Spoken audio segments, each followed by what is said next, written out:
যে কোনো পরিস্থিতিতে যে কোনো সময় আপনার কথা বলার ক্ষমতা রাখতে হবে।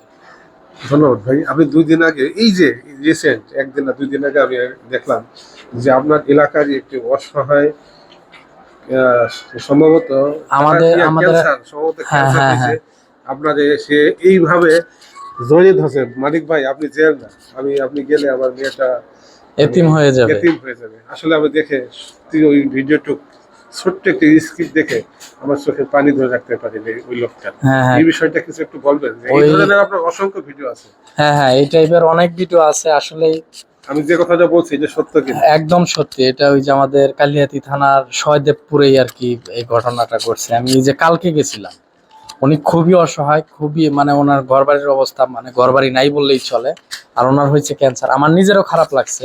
আমি ওই জায়গার এলাকাবাসীরও বলে দিছি, যদি কোনো মাধ্যমে টাকা আসুক বা না আসুক, আপনার এলাকাবাসী তার পাশে দাঁড়াবেন।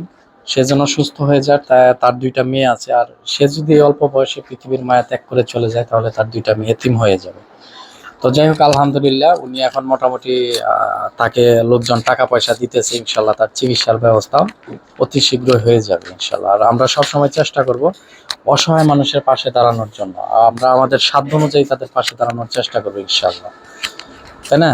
যে অবশ্যই আমি এই বিষয়ে আপনার কাছে সত্যি আমি যেতে চেয়েছিলাম, কিন্তু আপনার মানে সঠিক নাম্বারটা আমি পাইছিলাম। নাম্বার একটা আছে, সেটা আপনার ওই যখন আপনি খেজুর বিক্রয় করতেন, হ্যাঁ, ওইটা অফিসিয়াল নাম্বার আছে। ওইটা ওইটা অফিসিয়াল নাম্বার, ওইটা ওইটা আমার ব্যক্তিগত নাম্বার না আর কি। ধন্যবাদ ভাই, আচ্ছা, আপনি ভালো ওকে ভাই, থাকবেন। আসলে ইনশাল্লাহ। খুবই ভালো লাগলো আপনার ওকে সাথে ভাই।